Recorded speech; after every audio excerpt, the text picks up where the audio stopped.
I hope so आपने previous chapter that is the continent and ocean distribution को पूरा कर लिया होगा ज्योग्राफी सूत्रा की सीरीज से। And now this is going to be the next chapter, geomorphic processes. लेकिन इस चैप्टर को पढ़ने की जरूरत क्या है? देखिए, इंपॉर्टेंट ये है कि आप जब अर्थ सरफेस को देखते हो तो यू गेट टू नो कि सर कॉन्टिनेंट ड्रिफ्ट हुए हैं, अलग अलग जगह पे पहुंच गए हैं और इसलिए अर्थ अनइवन है। लेकिन अनइवननेस सिर्फ कॉन्टिनेंट के डिस्ट्रीब्यूशन में नहीं है, अनइवन अर्थ के सरफेस पे भी है।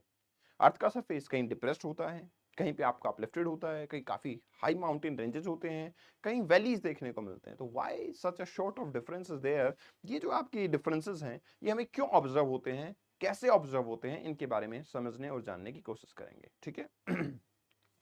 Important thing is about endogenic and exogenic forces, इसके बारे में भी जानने की कोशिश करेंगे। तो ओवरऑल अगर मैं नाम दूं तो इट्स अ जियोमॉर्फिक प्रोसेसेस। अब जियोमॉर्फिक प्रोसेसेस का एग्जैक्ट मीनिंग क्या होता है? देखिए, जियो का मतलब होता है अर्थ। ठीक है, you have the word Jio.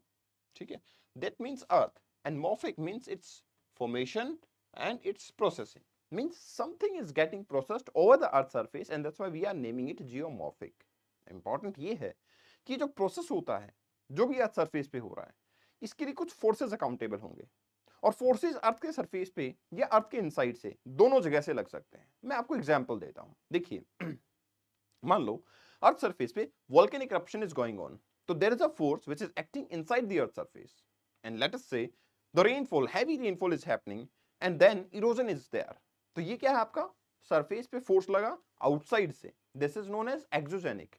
if because of volcanic eruption something is happening, it is known as endogenic। so there are two type of forces, one is endogenic, that is something from interior of the earth surface, one is exogenic, that is something happening from the outside, बाहर से कुछ हो रहा है। ठीक, these are the two differences और इन्हीं के बेसिस पे आपका चैप्टर जो है वो पूरा हम डिस्कस करने वाले हैं। अगर आपने इस पर्टिकुलर चार्ट को समझ लिया तो आपका पूरा जियोमॉर्फिक प्रोसेस का चैप्टर जो है आपको चुटकियों में समझ आ जाएगा। तो चलिए जानने की कोशिश करेंगे। तो as I had already told you, geomorphic processes, it simply means the forces which are responsible for the formation of earth or reformation, I can say reformation means there is a change in the shape, size and so on. There are two type of forces which will be working over there. Endogenic, something which is working from interior of the earth. Exogenic, that is something which is working from outside the earth surface. Okay? This is something which is working from outside the earth surface and that is something which is working from interior. तो ये दो forces हुए आपके. Now when it comes to the endogenic one, there are high probability that the endogenic forces may be working at a very faster rate or may be working very slowly.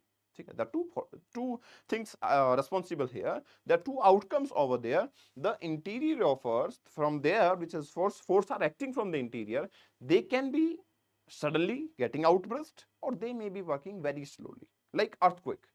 If it will come, it is a sudden movement. And if there is a volcanic eruption, gradual lava is coming out, plate movement, very gradual movement is there. So that sort of situation is there, जो कि हमारे पास क्या होती है, gradual.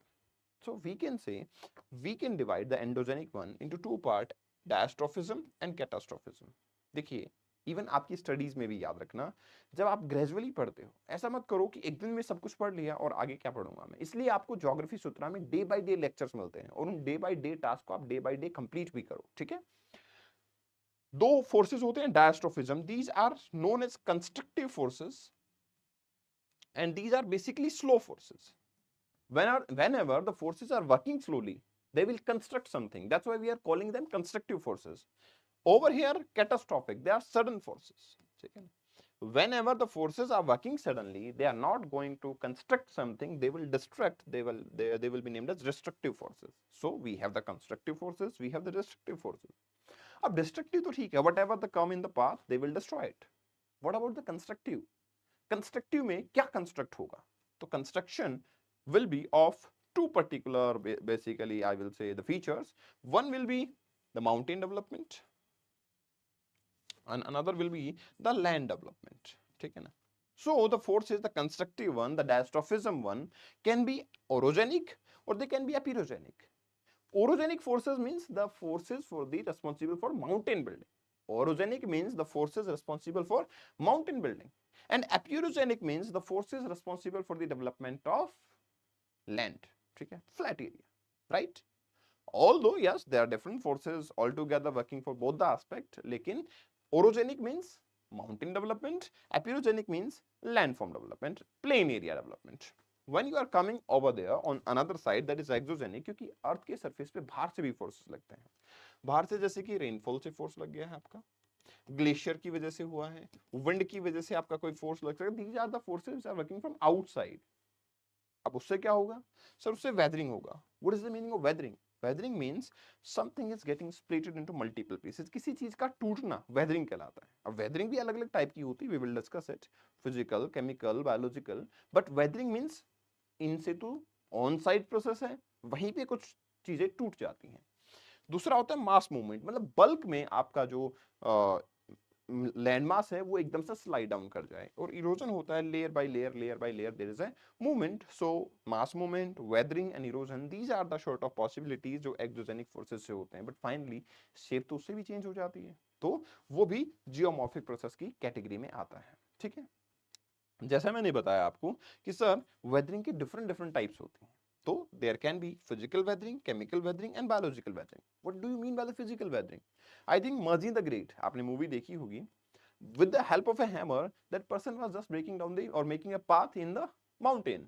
तो वो क्या कर रहे थे, फिजिकल फोर्स से उसका तोड़ रहे थे। आप किसी भी चीज को फिजिकल फोर्स से तोड़ते हो, that will be named as physical weathering, आप फिजिकली कोई फोर्स उस पर अप्लाई कर रहे हो। एंड इफ लेट्स से कि फिजिकल फोर्स कैसे होगा, जैसे मान लो आपकी स्पीड से वाटर ड्रॉपलेट आ रही है और इस पे गिर रही है फिजिकल फोर्स से, बट व्हाट हैपन इफ ये ड्रॉप्स जो हैं वो एसिडिक हुई, तो acid rain, so they will be chemically reacting with the rock surface, so in that case it will be chemical weathering। when there's a chemical reaction going on because of which weathering is happening, we will call it chemical weathering। but now you know very well if there is a biological activity and because of this biological activity the split of the pieces are there, weathering is happening, we will call it biological weathering। आपने काफी बार observe किया होगा कि आपके पुराने जो मकान हैं उनकी दीवारों पे भी कुछ पेड़ उग जाते हैं, जैसे जैसे रूट स्प्रेड करती हैं वो दीवारों में क्रैक्स आ जाते हैं, दरार आ जाती है, वो भी क्या है आपका बायोलॉजिकल वेदरिंग का एग्जांपल है। तो weathering can be physical one, the chemical one and the biological one, depending कि what are the shorter processes getting executed over there, right. But तीनों से ही हमारे पास क्या होगा, यस स्प्लिट तो होगा ही। अब क्या होगा, another was mass movement.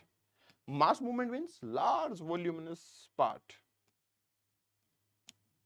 large volume of basically land will be sliding down, will be named as mass movement। it can be under the force of gravity only, or even it can be because of like landslide used to happen by the heavy rainfall। ठीक है, heavy rainfall is going on and then landslide had happened, so that can be the case। तो मतलब ये हुआ कि under the force of gravity वो mass movement हो सकता है, या फिर मास मूवमेंट ऐसे भी हो सकता है कि कोई एजेंट इन्वॉल्व है तो भी मास मूवमेंट हो सकता है। But mass movement simply means कि there is a bulk of mass moving all together in a single shot will be named as mass movement। so these sort of processes are involved right there।